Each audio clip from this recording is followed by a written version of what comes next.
Ha pasado un siglo desde la Revolución Rusa y la creación del primer Estado comunista del mundo. Pero ¿cómo ocurrió? ¿Cómo pudo caer la poderosa dinastía Románov, que llevaba 300 años en el poder, ante un variopinto grupo de revolucionarios que trajo consigo a Joseph Stalin y su brutal reino del terror? Lenin se dio cuenta de que lo importante no eran los números ni el apoyo popular, sino paralizar el país ocupando los puntos clave para hacerse con ellos después. La revolución no surge de los desposeídos y los hambrientos, surge de la clase media, siempre ha sido así. Pero en el corazón de la Revolución Rusa se libra una batalla muy personal entre la familia de Lenin Ulyanov y la familia real, que estaba decidida a mantener el régimen autocrático. La zarina decía que a Rusia le gustaba sentir el escozor del látigo. Perduraba el sentimiento de que los zares tenían el derecho divino de reinar, la obligación divina para gobernar en autocracia. No había un verdadero espacio para la democracia. El desastre que asoló Rusia desde entonces se debió esencialmente a los errores de Nicolás II. Sin duda, fue un completo inútil. Era un hombre que no debía haber sido zar. No estaba preparado para la pesada carga de la monarquía. Los errores que cometió el zar doblegaron al imperio. Pero nadie podía predecir que Vladimir Lenin sería el hombre que tomara las riendas en medio del caos. Lenin comprendió que el poder se sitúa en puntos clave. Si se toma un empalme ferroviario y una centralita de teléfono, la ciudad cae a tus pies. Lenin formó parte de una tradición rusa de fuerte liderazgo. Los profundos efectos que produjo en Rusia aún perduran hoy en día. 1917 reconstruye de alguna manera el mapa ideológico de Europa. Según avanza el siglo, avanza el mapa ideológico del mundo.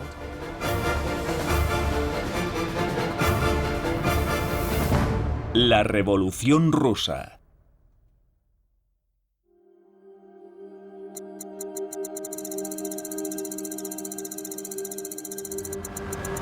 ...13 de marzo de 1881.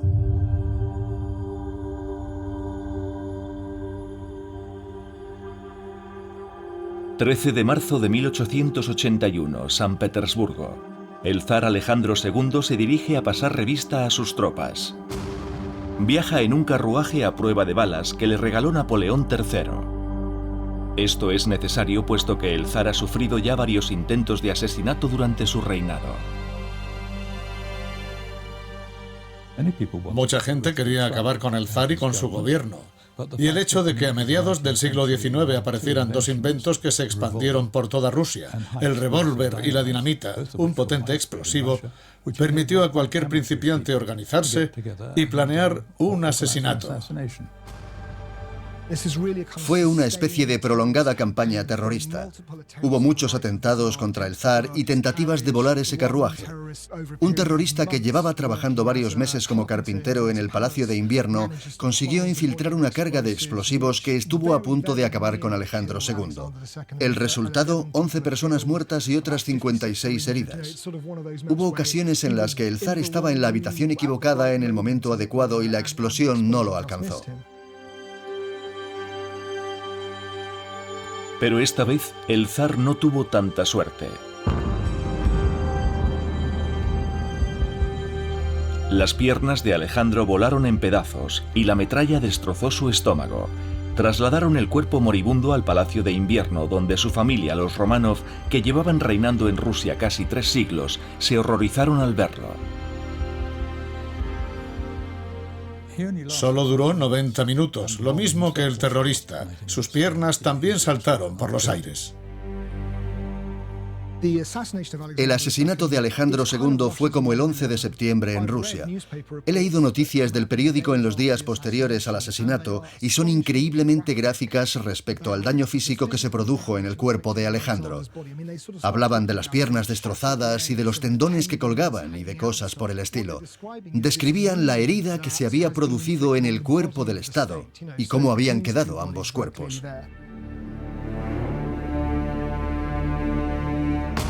El grupo responsable del ataque es Narodnaya Volia, la voluntad del pueblo. ahorcaron a los conspiradores por sus crímenes, pero el movimiento continuó y pronto atrajo la atención de un tal Alexander Ulyanov, el primogénito de la familia Ulyanov y hermano mayor de Lenin, el hombre que finalmente eliminaría a los Románov completamente. Pero en 1881 las predicciones de la voluntad del pueblo no se convirtieron en realidad. No hubo una gran revolución después de la muerte de Alejandro II. Le sucedió su hijo, Alejandro III, quien después de ver a su padre moribundo, juró que nunca correría la misma suerte. A pesar de la enorme agitación, el régimen autocrático ruso continuaría.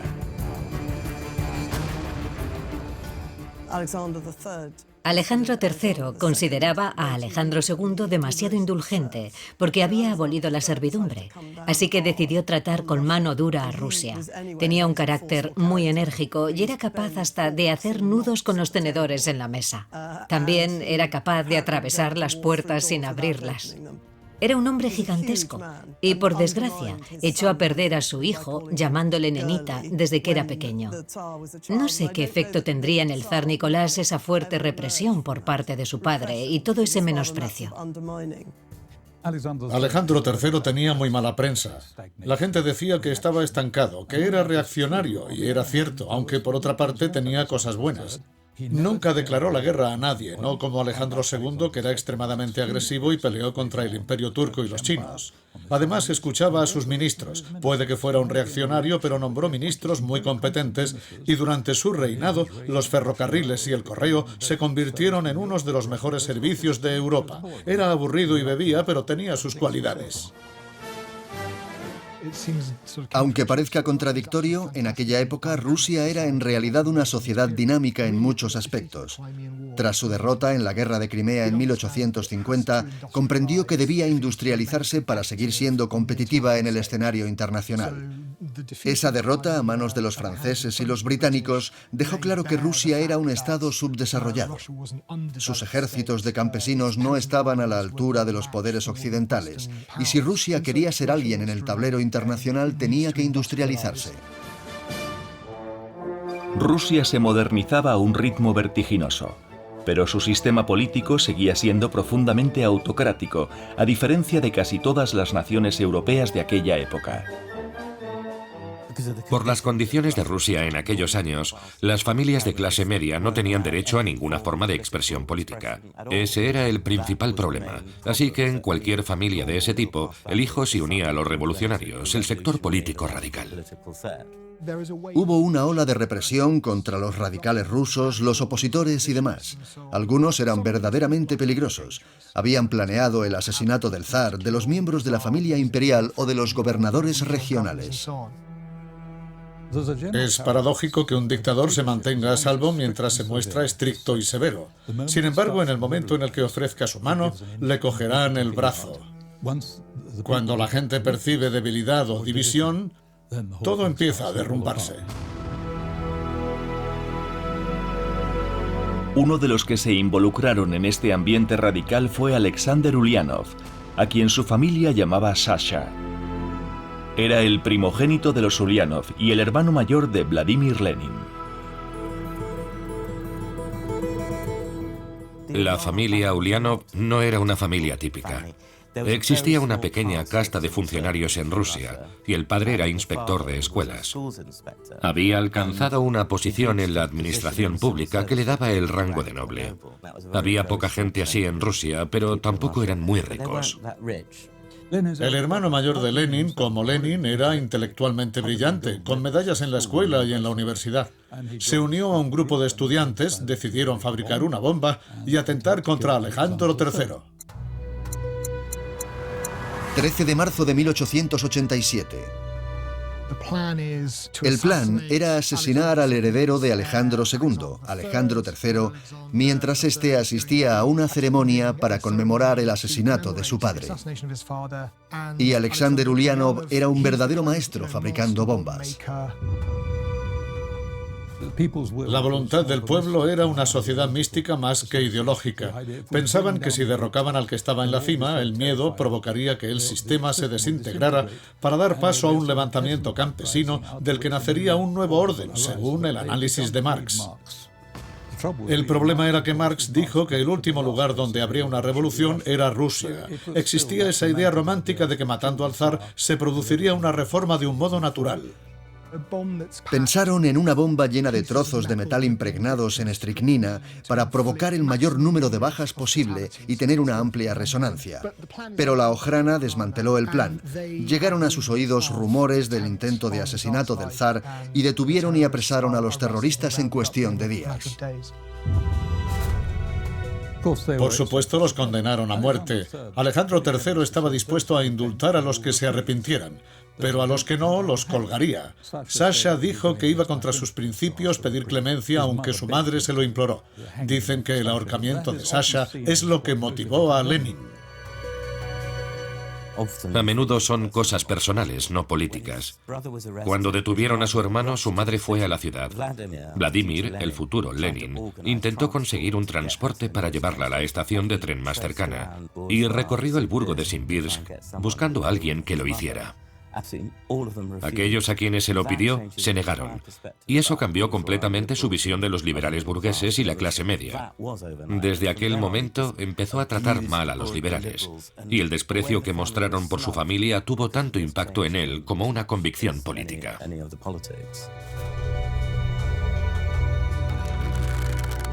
Sasha Ulianov fue ahorcado el 20 de mayo de 1887.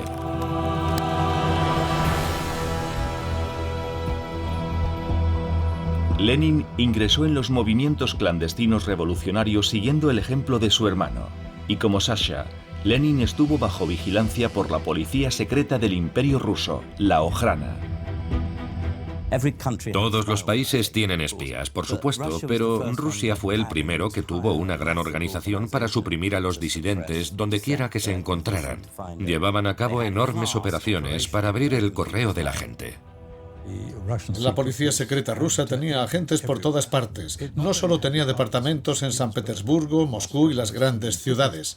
También tenía un departamento francés para los exiliados.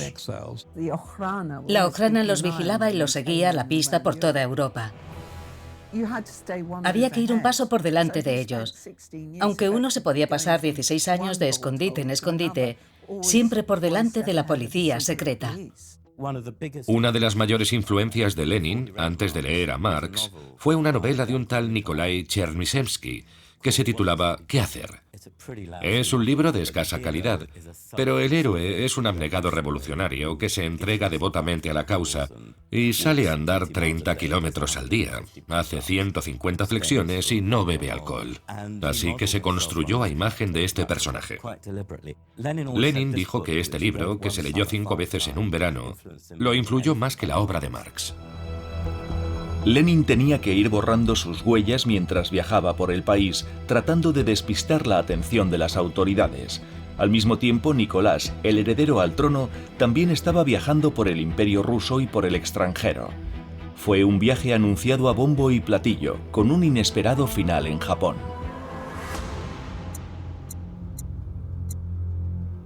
...11 de marzo de 1891...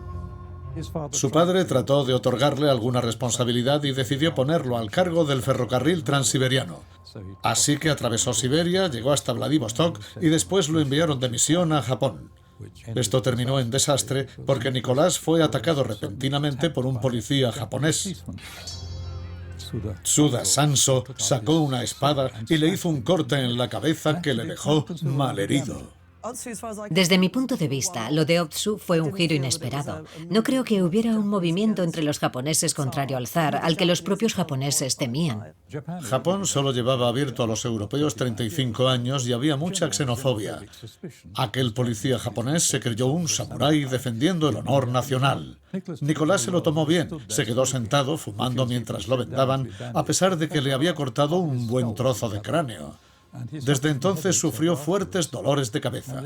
Tal vez esto lo pusiera en contra de los japoneses porque desde ese momento empezó a llamarles macacos, monos, y se convenció de que eran inferiores a los rusos y de que serían conquistados fácilmente en cualquier guerra futura. El incidente de Otsu supuso casi una pérdida para la familia Romanov, pero resultó ser un adelanto de lo que les deparaba el futuro. Apenas 2 años después, el zar Alejandro III enfermó repentinamente. Murió a la temprana edad de 49 años, dejando a su poco preparado hijo Nicolás como heredero al trono. Alejandro murió de forma completamente inesperada por una enfermedad renal cuando aún estaba en la cuarentena. Nicolás esperaba tener otros 20 años para prepararle en la enorme responsabilidad de dirigir aquel gigantesco imperio. El problema de una monarquía hereditaria es la sucesión. El monarca debe morir en el momento oportuno. Cuando Alejandro murió con 49 años, sus ministros dijeron que era una pena que no hubiera muerto mucho antes para tener un pequeño zar que no pudiera tomar decisiones durante por lo menos 10 años y que así hubiera podido madurar un poco. Pero Nicolás siempre fue un poco infantil. Estaba aterrorizado cuando murió su padre, enfrentado ante la perspectiva de que recayera sobre él toda esa responsabilidad para la que había recibido tan poca preparación. Una semana después del entierro de su padre, Nicolás se casó con Alix de Hesse, una princesa alemana que se convirtió en la zarina Alejandra. Su origen supuso una amenaza para la familia Románov durante la Primera Guerra Mundial, pero los grandes problemas de Nicolás como monarca empezaron mucho antes. De hecho, el mismo día de su coronación se inauguró la tragedia. 26 de mayo de 1896.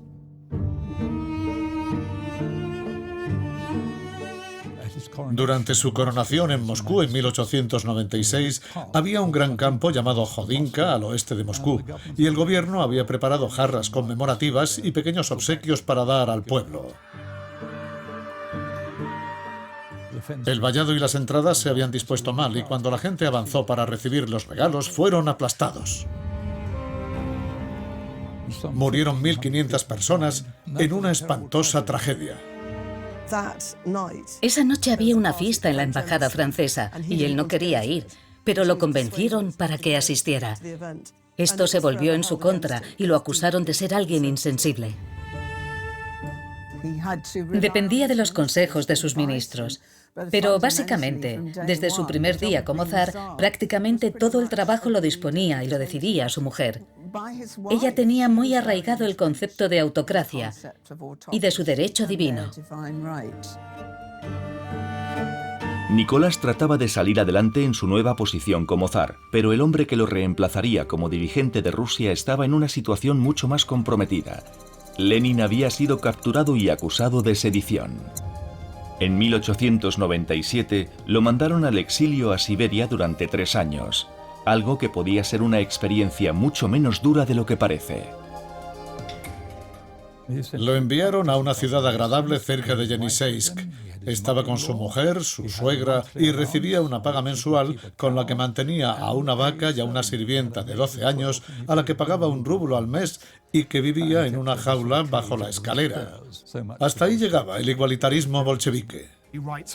En sus cartas contaba que estaba esquiando o cazando y mantenía un enorme volumen de correspondencia con una especie de red de conspiradores que se estaba extendiendo por todo el Imperio ruso y llegaba hasta Europa. El alojamiento era agradable. En Rusia la gente no pensaba que hubiera que alejarse de los prisioneros. Se podía charlar tranquilamente con un asesino. La gente solía ir a la cárcel durante la Pascua como quien iba al zoo. No era una mala vida. El exilio de Lenin terminó en 1900. Pronto empezaría a viajar por Europa occidental, donde conocería a otros marxistas y disidentes que planeaban la caída de la monarquía rusa. En aquel momento Lenin y esos agitadores parecían insignificantes porque había preocupaciones mucho más apremiantes. El imperio ruso estaba rodeado de potencias militares cada vez más fuertes. Al oeste, el Kaiser Guillermo, bajo cuyo gobierno se había unificado Alemania en 1871. Al este, el emperador Meiji, cuya restauración de Japón en 1868 había forjado un estado rápidamente industrializado. La primera batalla sería contra Japón en 1904.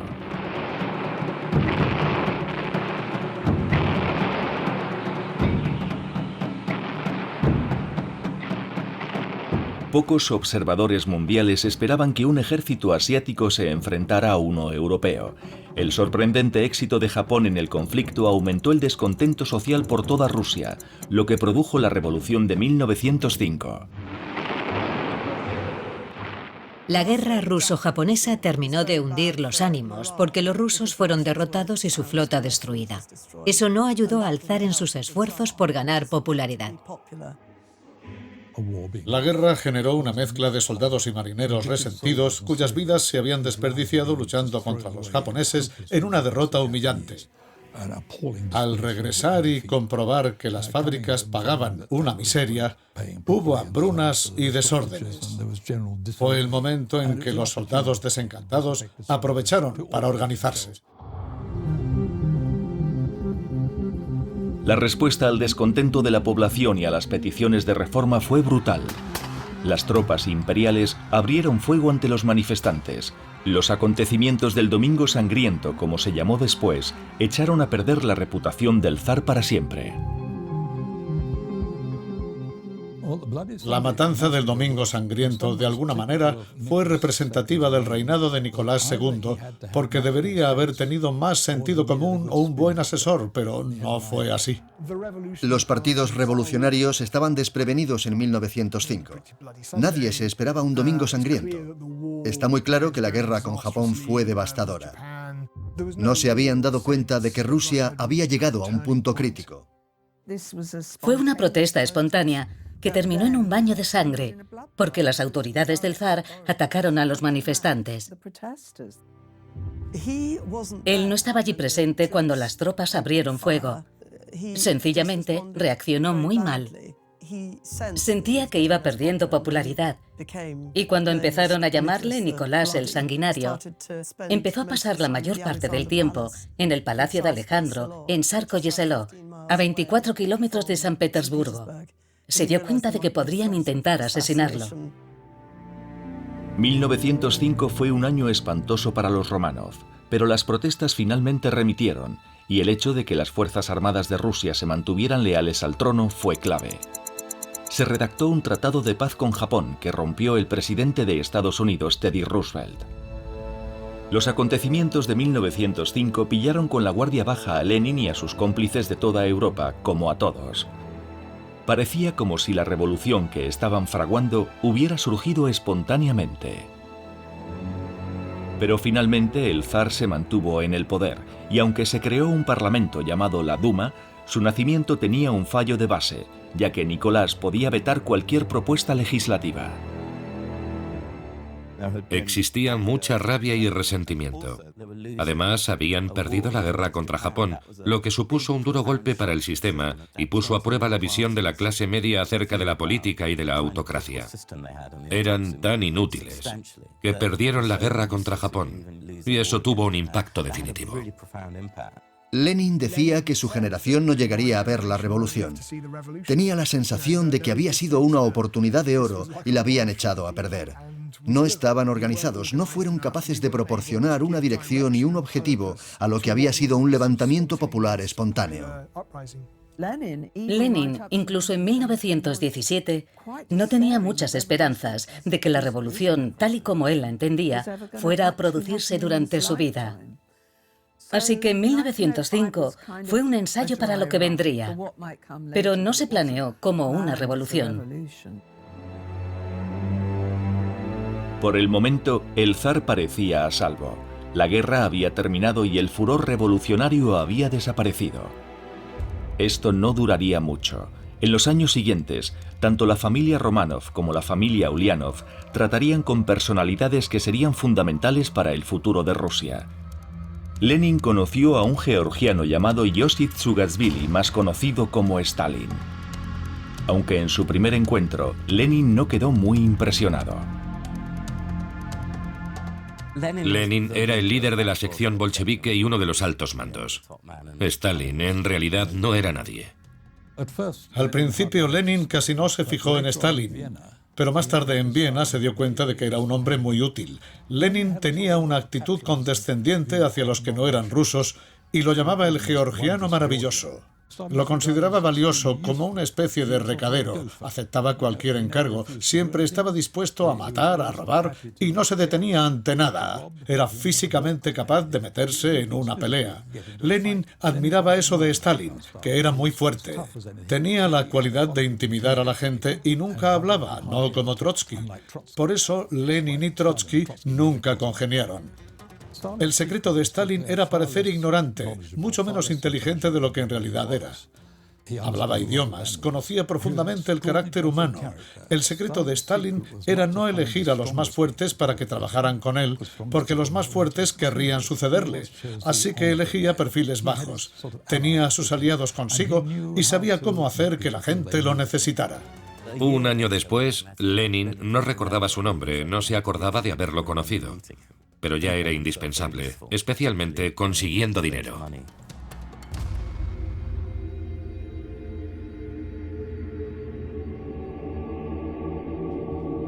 Los Románov también estaban a punto de conocer a un personaje misterioso de los confines del Imperio ruso, Rasputín. A Alexei, el único hijo del zar Nicolás y heredero al trono, le habían diagnosticado hemofilia. El zar y la zarina trataron de encontrar a alguien que pudiera ayudar a su hijo enfermo, y Rasputín parecía el único capaz de hacerlo.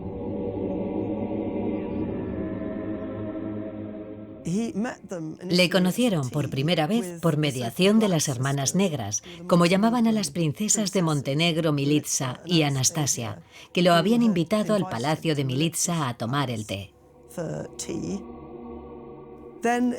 Habían pasado varios meses desde que Alexei se cayera y empezara a sangrar abundantemente, y pidieron a Rasputín que intentara curarle, y él lo consiguió. Aunque siempre quedará la duda de cómo lo curó, o si lo hizo de verdad, o si no hizo más que tranquilizar a la zarina porque ella pensaba que era un hombre de Dios. Es interesante que la aspirina empezara a usarse como analgésico, que Rasputín estuviera en contra de los medicamentos, que les recomendara que no le dieran aspirina y que aquello surtiera efecto. Si Alexei no hubiese sido hemofílico, la historia habría sido muy diferente, porque la participación de Rasputín suscitó tal resentimiento en la familia imperial que, sin duda alguna, propició la caída de la dinastía. La presencia de Rasputín provocó un escándalo en Rusia. Empezaron a correr rumores sobre la verdadera naturaleza de su relación con los Románov. Era un secreto. La prensa tenía prohibido mencionarlo, lo que llevó a la gente a pensar que sucedía algo terrible. En 1912 se abolieron las restricciones a la prensa y fue imposible evitar que los periódicos lo publicaran todo y Rasputín disparaba las ventas. Los periodistas lo adoraban. Podías leer las historias que contaban los dueños de los restaurantes y las prostitutas. La policía vendía informaciones sobre él. Se convirtió en todo un fenómeno. En 1911, un viejo amigo difundió algunas cartas que contenían notas apasionadas de la zarina, refiriéndose a Rasputín. Había comentarios del tipo, recibe un cálido beso, y cosas así.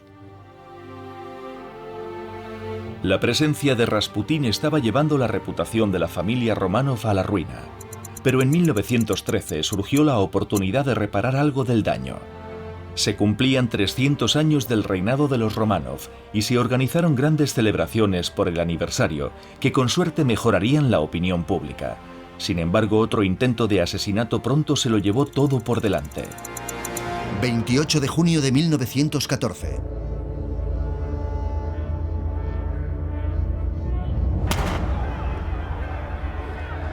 El archiduque Francisco Fernando fue disparado en Sarajevo. Estaba a punto de empezar la Primera Guerra Mundial. El fracaso de Rusia contra los japoneses casi termina con el reinado de Nicolás, pero no sobreviviría a una derrota frente a los alemanes.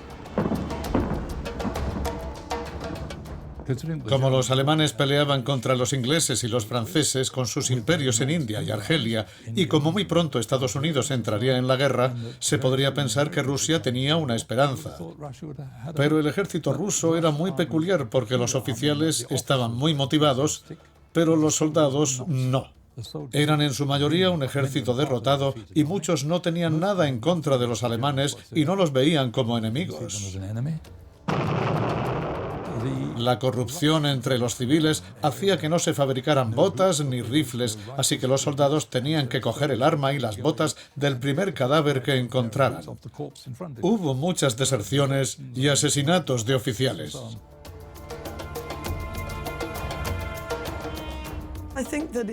Creo que mayoritariamente se considera un desastre que decidiera tomar el mando de las tropas y apartar al gran duque Nicolás, que probablemente era un buen general. Al menos era una figura mucho más imponente que el zar. Finalmente parece que aquello dejó a la zarina y a Rasputín al mando. La guerra fue un desastre para Rusia. Un autócrata debe ser juzgado por sus decisiones autocráticas, y aquella fue una decisión nefasta. Y aún peor fue la decisión de colocarse al mando de la estrategia militar. Un tremendo error, porque cuando todo va mal, eres el único al que se puede culpar. Y el frente oriental estaba en un callejón sin salida. Los alemanes ya habían ocupado grandes extensiones de Rusia. No había ningún deseo por parte del ejército de seguir adelante. Había deserciones masivas, no había manera de conseguir la victoria rusa. El invierno de 1916 no solo trajo el frío de la derrota para el ejército ruso, sino también una dolorosa pérdida para los Románov. Algunos miembros de su extensa familia no soportaban más la influencia que Rasputín ejercía en el zar y la zarina. El resentimiento crecía entre los familiares de la familia Románov, que estaban completamente consternados por la relación íntima de Alejandra con Rasputín, porque ellos también se creían todos los rumores. Y llegó un punto en que pensaron que no solo había que deshacerse de Rasputín y su maquiavélica influencia, también había que deshacerse de ella. Estaba provocando mucho daño. Los aristócratas sentían que Rasputín estaba echando por tierra el nombre de los Románov. Uno de los problemas era que nadie sabía por qué iba Rasputín a la corte, y la razón era que iba para cuidar al chico, Alexei. Pero como nadie sabía que Alexei estaba enfermo, nadie podía decirles por qué seguía siendo bienvenido en la corte. A Rasputín lo acusaron de ser un agente alemán. Estaban convencidos de que daba consejos al zar para hacer las paces con los alemanes. Así que se creó una conspiración con la connivencia del gobierno. Dos de los asesinos escribieron memorias detalladas y describieron el asesinato. Hay pocas discrepancias entre las dos memorias. Acabó en el río, pero lo tiraron por una barandilla y terminó con muchísimas heridas en la cara y en la cabeza. Y nadie sabe muy bien si es porque le habían dado una paliza o porque estaban tratando de trasladar el cuerpo. Los conspiradores eran unos incompetentes, no sabían manejar las armas, no pudieron matarlo limpiamente. Y al final le tuvieron que pegar 3 tiros antes de que el pobre hombre muriera. Fue una forma vergonzosa de deshacerse de Rasputín. En aquel momento los acogieron como héroes nacionales. Todo el mundo pensaba que habían salvado a Rusia por matar a Rasputín.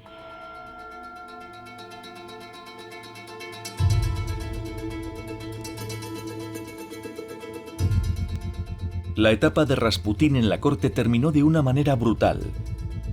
Y no pasaría mucho tiempo hasta que los propios Románov desaparecieran en circunstancias igualmente sangrientas.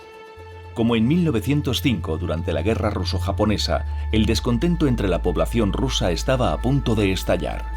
San Petersburgo fue testigo de los inicios de la Revolución de Febrero. Habían cambiado el nombre a Petrogrado, literalmente la ciudad de Pedro, en 1914, porque consideraron que San Petersburgo era demasiado germánico. Pero la nueva denominación no ayudó a contener el fervor revolucionario que se había desatado en la ciudad. Pronto fue tan arrollador que el zar Nicolás II se vio obligado a abdicar.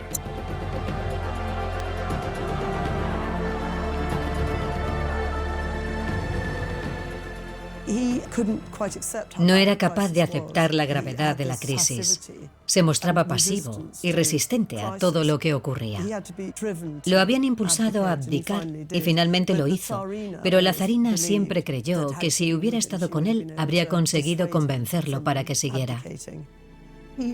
Él pensaba realmente que estaba haciendo un gran gesto para salvar a Rusia, y lo hizo sintiendo un verdadero amor por su país.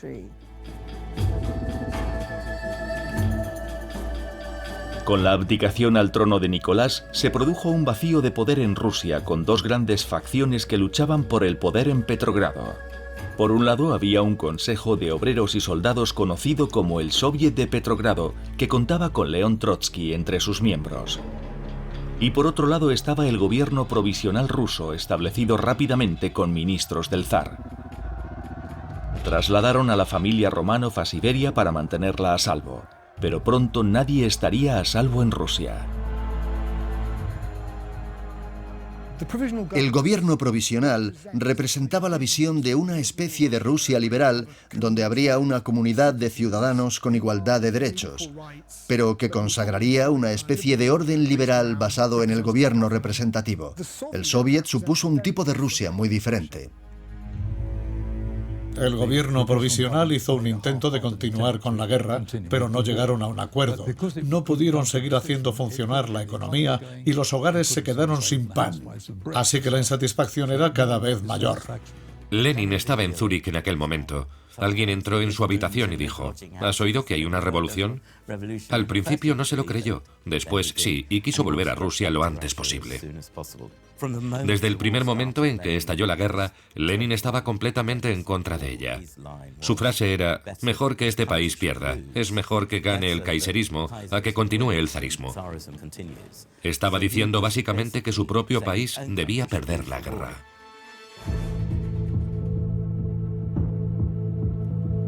Lenin se encontraba en una situación difícil. Para llegar a Rusia desde Suiza y tomar contacto con la Revolución de Febrero, tenía que atravesar Alemania, en guerra con su país. Habría que negociar un acuerdo muy complicado. Yo diría que no fue Lenin quien hizo el movimiento, sino el alto mando alemán. Había recibido incentivos por parte de los alemanes. Le habían ofrecido dinero y siempre lo había rechazado, pero entonces no se mostró tan escrupuloso. Aceptó el famoso tren sellado por Alemania y desde el punto de vista alemán fue una táctica muy razonable. Lenin no firmó el acuerdo. Lenin nunca se manchó las manos. Lenin directamente nunca hizo nada que le pudiera perjudicar políticamente. El trato de devolverle, junto con su grupo de seguidores, de vuelta a Rusia, cuando estalló la revolución, se negoció con intermediarios. Tuvo que aguantar el tortuoso viaje hasta Alemania, cruzar Suecia, ir a Finlandia y volver a bajar. El tren dejó a Lenin en la estación de Finlandia en San Petersburgo. El gobierno provisional podría haber tenido la idea de aparecer con un pequeño número de personas para detenerlo, pero no se decidieron a hacerlo. Fueron muy ineficaces. La genialidad de Lenin hizo que llegara a la estación y diera un discurso desde el tren blindado. Exigió todo el poder para los soviets. Y no fue solo una petición de democracia directa en vez de democracia representativa, sino que se trataba de una petición desde un punto de vista más concreto de un futuro revolucionario donde todos los que estaban arriba se situarían debajo. El sistema de poder dual significaba que todo tenía que ser aprobado por el Soviet y el gobierno provisional, lo que condujo a una parálisis. Lenin era muy bueno en esto. Era muy hábil con las artes secretas y la propaganda, y las usó de forma brillante. Y le encantaba la revolución, esta parte de la revolución. Los bolcheviques estuvieron a punto de fracasar. En julio trataron de montar una revuelta en Petrogrado que fue sofocada. A mediados de julio, Lenin es acusado de traición. Se filtra una información. Los bolcheviques habían aceptado dinero de los alemanes. Así que lo detienen. Huye a Finlandia y está fuera del país durante bastante tiempo. Después vuelve e insiste. No hay poder en este país. Tomemos las estaciones de trenes y las oficinas de correos y tendremos el poder. Están ahí para tomarlas desde las calles. Podemos hacerlo. 31 de octubre de 1917.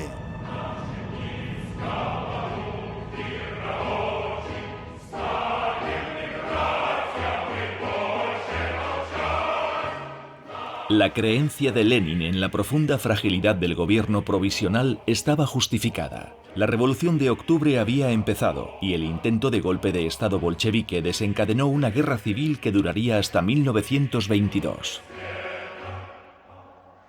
Sin Lenin no se habría producido una revolución bolchevique y no habría habido una segunda revolución.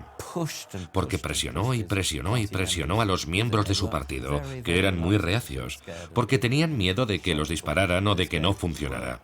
No hubo ningún desencadenante aquella semana o aquel mes. Solo fue Lenin diciendo, es nuestra oportunidad. El régimen de Lenin es un gobierno que nació durante la guerra, así que el periodo entre 1914 y 1921 fue una época constante de guerra. El partido bolchevique a principios de 1917 eran unas 20.000 personas. Al final de la guerra civil son casi 1,5 millones, y la mayoría de los nuevos afiliados son hombres cuya formación administrativa fue hecha en el ejército. Tenían una psicología militarizada.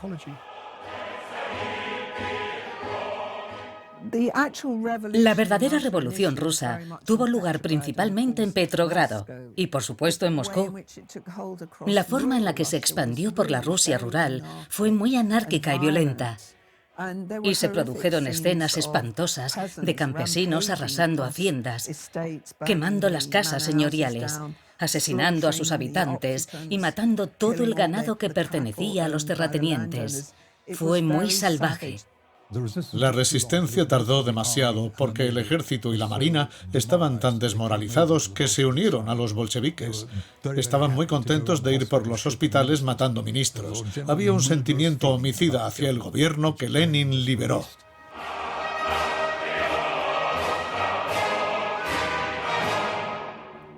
Lenin pronto se convirtió en el hombre más poderoso de Rusia. Llegó a un acuerdo de paz con Alemania mediante el Tratado de Brest-Litovsk y su nueva policía secreta inauguró una estrategia de violenta represión que se conocería como el Terror Rojo. La destituida familia Romanov seguía escondida por el gobierno provisional. Intentaron mandarlos al exilio, pero todos los esfuerzos fueron inútiles. Pronto el zar, su mujer y los niños, y sus sirvientes, fueron capturados por los bolcheviques que los enviaron a Ekaterimburgo, donde los mantuvieron en completo aislamiento. 17 de junio de 1918. A las 12 de la noche del 7 de julio de 1918, despertaron a la familia y la escoltaron hasta el sótano de la casa.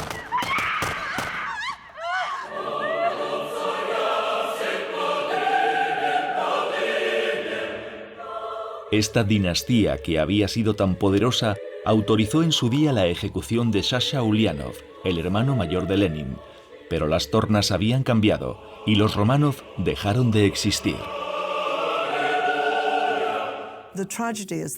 La tragedia es que tenían 11 asesinos para disparar a 11 personas. Y a la hora de la verdad, creo que todos ellos estaban muy borrachos y nadie quería disparar a los niños.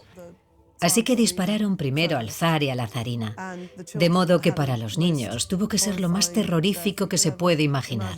Y aquello lo habían provocado indirectamente sus queridos padres a lo largo de los años. ¿Quién se podía imaginar que esos niños inocentes iban a ser asesinados? Por eso fue tan espantoso cuando sucedió. Nadie pensaba que aquellos niños fueran a ser asesinados de una forma tan cruel.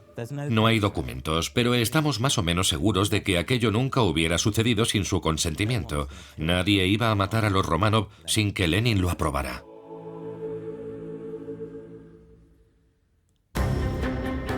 La madre de Nicolás II, la emperatriz Dagmar, consiguió escapar de la matanza en un barco que zarpó de Crimea junto con otros miembros de la extensa familia Romanov. Pero la dinastía que había reinado en Rusia durante más de 3 siglos conoció un violento final. En 1922, La guerra civil en el país por fin había terminado con la victoria de los bolcheviques y el establecimiento de una nueva Unión Soviética. Lenin cimentó su poder desde el principio. Su organización era tan buena que contaba con los soldados y los marineros y, por encima de todo, con la policía secreta. Tenía a Trotsky, que era el verdadero genio, y convenció a un gran número de desertores desilusionados. Así creó el Ejército Rojo, que fue uno de los ejércitos más brillantes del mundo. El genio militar de Trotsky y la organización y subversión de Lenin consolidaron su poder en esos años. No hay duda de que usó el terror. No solo eso, era muy bueno mintiendo. Era muy habilidoso convenciendo a las mayorías y creando grupos leales. Después de la revolución, la gente decía, sí, necesitamos una república y necesitamos una constitución, pero también necesitamos un zar firme. Era como si quisieran las dos cosas, no eran capaces de disociarlas. Esa era la idea del gran zar protector. Eso era lo que buscaba la nación. Siempre tuvieron una tendencia a cometer abuso de poder, porque el partido no permitía revisiones de su propio comportamiento. No había independencia judicial ni de la prensa. Tampoco existió ninguna oposición política. Así que siempre hubo una tendencia a que aquello degenerase hacia un poder demasiado absoluto. Pero Lenin no se mantuvo en esta posición mucho tiempo. Sufrió una serie de ataques que lo debilitaron y murió el 21 de enero de 1924. Josip Zugashvili, ahora Joseph Stalin, vio aparecer su gran oportunidad. La Revolución Rusa de 1917 cambió el mundo para siempre. Habían usurpado el poder a los Románov y el país más grande del mundo era un Estado comunista. El hombre que se convertiría en el dictador más poderoso de la historia estaba ahora consolidando su posición.